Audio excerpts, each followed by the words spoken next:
Hello दोस्तों, हमारा आज का टॉपिक है वर्गमूल अभाज्य गुणनखंड विधि से। यानी कि हम लोग वर्गमूल निकालना सीखेंगे अभाज्य गुणनखंड विधि से। तो हमारे पास एक क्वेश्चन है, 1764 का वर्गमूल निकालें अभाज्य गुणनखंड विधि से। तो चलिए हम लोग इस क्वेश्चन को सॉल्व करते हैं। देखिए, इस संख्या का वर्गमूल अभाज्य गुणनखंडन विधि से निकालना है। तो सबसे पहले इस 1764 का हम लोग अभाज्य गुणनखंडन करेंगे। तो 1764 को पहले यहाँ लिखिए।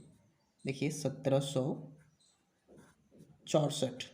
उसके बाद क्योंकि हमें अभाज्य गुणनखंडन विधि से निकालना है तो एक लाइन खींचना पड़ेगा यहाँ। अब हम अभाज्य गुणनखंडन करना स्टार्ट करेंगे। तो अभाज्य गुणनखंडन में क्या होता है कि हम सबसे पहले सबसे छोटी अभाज्य संख्या से भाग देने की कोशिश करते हैं। तो सबसे छोटी अभाज्य संख्या है 2। तो देखिए 2 से इसमें भाग अगर लग जाएगा तो 2 से हम लोग भाग लगाएंगे। तो 1764 में हमें 2 से भागा लगाना है, चेक करना है। तो देखिए 1764 का जो लास्ट डिजिट है यानी कि लास्ट अंक है वो 4 है। तो यहाँ 4 एक सम संख्या है जो 2 से कट रही है, इसका मतलब 2 से भागा लग जाएगा। अब कितनी बार में लगेगा ये चेक करना है। तो 2 से 17 में पहले भागा देंगे तो रिजल्ट हमें 8 मिलेगा। फिर यहाँ 16 बन जाएगा तो फिर से रिजल्ट 8 मिलेगा।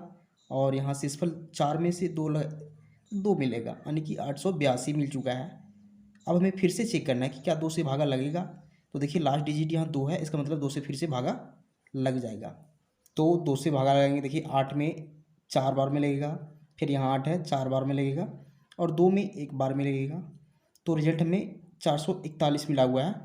अब देखिए फिर से चेक करेंगे क्या 2 से भागा लगेगा। तो ये देखिए यहाँ लास्ट डिजिट 1 है, इसका मतलब 2 से भागा नहीं लगेगा। तो अगली प्राइम संख्या यानी अगली अभाज्य संख्या जो होती है 2 के बाद वो 3 होती है। तो अब चेक करेंगे क्या इस 3 से 441 में भागा लगेगा। तो 3 से चेक करने का नियम है कि इन सारे अंकों को जोड़िए। 4 + 4 + 1 टोटल 9 हो जाएगा। अब ये 9 इस 3 से कट जाता है, इसका मतलब 3 से भागा लग जाएगा।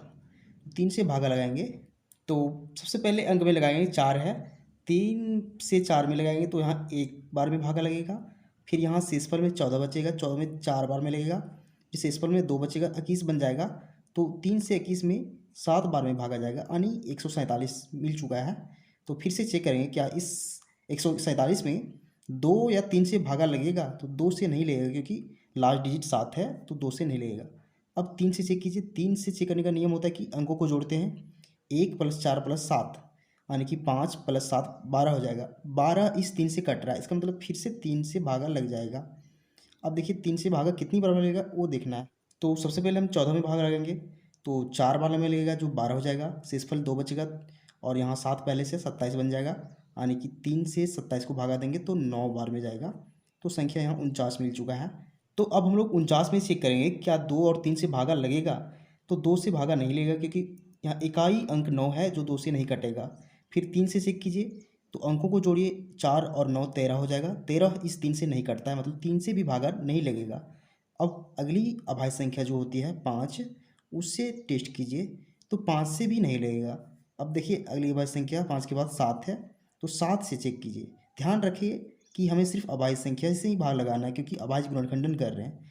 तो 7 से भागा लग जाएगा आसानी से, 7 बार में ही लगेगा क्योंकि 7 और 7 गुना करेंगे तो 49 मिलेगा। तो टोटल हम लोग 1764 का अभाज्य गुणनखंडन कर चुके हैं। यहाँ 7 एक अभाज्य संख्या है, इसलिए फिर से हम इसे भागा नहीं लगाएंगे, इसे यहीं छोड़ देंगे। तो हम लोग 1764 बराबर लिखेंगे, यहाँ जितनी सारी संख्या भाजक के रूप में है उसे प्रोडक्ट में लिखेंगे, यानी कि 2 गुना 2, फिर 3 और 3 साथ साथ है, इस प्रकार से 3 × 3 × 7, इसी प्रकार से टोटल भाजक को हम लोग यहाँ लिख चुके हैं। क्योंकि हम लोग वर्गमूल निकाल रहे हैं तो इन संख्याओं का पेयर लगाइए, यानी कि जोड़ा बनाइए। तो सेम संख्या का जोड़ा लगाना है, यानी कि एक तरह की संख्याओं का जोड़ा लगाना है। तो यहाँ 2 और 2 एक तरह की संख्या है तो एक पेयर हो जाएगा। फिर 3 और 3 एक तरह की संख्या है तो एक दूसरा पेयर हो जाएगा। और 7 और 7 एक तरह की संख्या है, सेम संख्या है तो तीसरा पेयर हो जाएगा। यानी कि अलग अलग तरह की संख्याओं का पेयर मिल चुका है। अब देखिए सबसे पहला पेयर क्या है, 2। 2 का पेयर है तो हम 2 में से सिर्फ एक ही 2 को यहाँ सिंगल 2 को लिखेंगे, क्योंकि यह वर्गमूल है इसलिए हम लोग सिंगल 2 को ही लिखेंगे। फिर इंटू कीजिए क्योंकि यहाँ गुना है। नेक्स्ट पेयर 3 का है, अगला जोड़ा 3 का है तो जोड़े में से सिर्फ एक 3 को यहाँ लिखिए, यानी कि 2 3 के बदले सिर्फ सिंगल 3 को लिखेंगे। फिर गुना कीजिए, यहाँ अगला पेयर 7 का है, यानी कि अगला जोड़ा 7 का है, तो 2 7 में से सिर्फ एक 7 को लिखिए, सिंगल 7 को।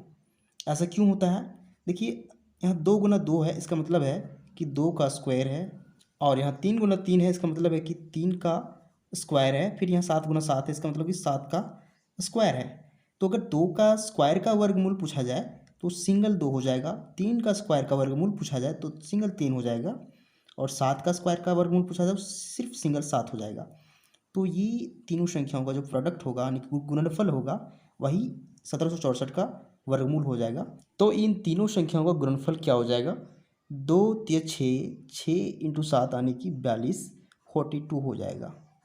यही 1764 का वर्गमूल हो जाएगा, यही हमारा आंसर हो जाएगा।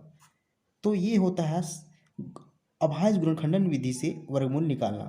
तो उम्मीद करते हैं आपको मेथड समझ में आ गया होगा।